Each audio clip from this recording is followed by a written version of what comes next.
topic my paper is covering is fluorescent molecules in biological systems. Specifically, the study is focusing on developing a rhodamine-based fluorescent reporter molecule that is stable to reduction from NADH for the purpose of detecting the octoreductase enzyme HNQO1. This is an enzyme that is found in many human cancer cells. The enzyme is found to catalyze a reduction of quinone-based substrates using the cofactor NADH as a reductant. Cancer cells are known to have high concentrations of NADH, so this increases the importance of the probe's stability towards the NADH. Initially, they had to determine the reactivity of the reduction of the probe, and they suggested, based on their literature review, that this was either a hydride transfer, a concerted hydride transfer, which is shown down here, or a radical mechanism. To discern between the two, they essentially measure the rate of reduction with and without a radical inhibitor, and they found that the presence of the inhibitor did not affect the rate at all. So they concluded that it was a concerted hydride transfer that was likely the cause of the reduction of the fluorescent species. And this produces a non-fluorescent species, which is obviously not what you want when you're trying to do fluorescence-based imaging.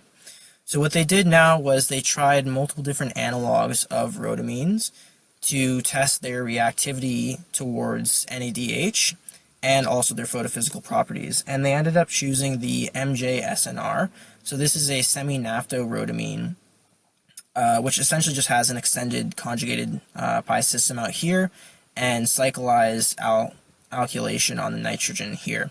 The reason why they chose this one was both for its stability towards NADH as well as its favorable photophysical properties. With the rhodamine in hand, they now needed to synthesize their entire probe. They chose a trimethyl quinone and amide coupled it to the fluorescent molecule. And when they did this, they found that it had a significant decrease in the fluorescence that the molecule had. So it was essentially at this point a non-fluorescent molecule, which is what they want. At this point, the way the probe is going to be used is that you add your probe to your biological system that has the enzyme and has NADH. The quinone gets reduced to a hydroquinone and then cyclizes. This releases the probe as this fluorescent species, and you see fluorescence.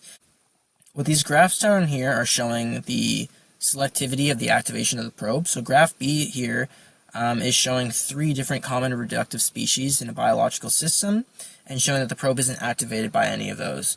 Graph C over here is showing 3 other different reductive enzymes that are found in human cells and showing that the probe isn't activated by those either. Graphs D and E are showing the absorbance and the emission spectra of the probe, either in the presence of only the enzyme or the presence of the enzyme and the NADH cofactor, and you see that you only get significant fluorescence and absorbance when you have the presence of both involved.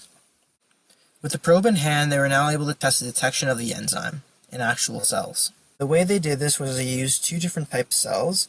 So the HD29 cells are cancer cells that highly express the enzyme, and the H596 enzyme cells are cancer cells that have a point mutation on them where they express the inactive form of the enzyme rather than the active form. The middle cell line here is the HD29 cells, but they are pre-incubated with dicumarol. Dicumarol is a known inhibitor of the NQO1 enzyme. So what this figure is essentially telling us is that when you have the enzyme present, you do see activation of the probe and you get fluorescence, and when you have the enzyme not present, or an inactive form of the enzyme, you see no fluorescence. The reason why they chose to use cancer cells that had the inactive form of the enzyme rather than choosing cells that just didn't express the enzyme entirely was so they can keep the environment as similar as possible, but still remove the enzyme from these cells. And what these 2 cell lines are telling us is that when you inhibit the binding of the probe to that specific enzyme, you still see no activation of the probe, and this essentially tells them that the fluorescence that they're seeing or the activation of the probe that they're seeing is selectively from that specific enzyme and not from another reducing species or another reducing enzyme in the system. Essentially what they were able to do was they determined the mechanism of reduction of rhodamines from NADH and what structural features make them stable towards NADH. They are able to synthesize an NADH stable semi-naphtho rhodamine fluorescent probe for the detection of cancer-linked octoreductase enzymes HNQ01 that is highly expressed in many tumor cells, and they're able to show that it is highly selective towards the specific enzyme. As far as applications, they suggest that their probe as is can be used in cell-based drug screening assays that are targeting the specific enzyme, and they suggest in future studies that possible derivatives of the probes could be used for discriminating between healthy and cancerous cells in fluorescence-guided surgical imaging and resection of cancer tissues via a topical spray-on application.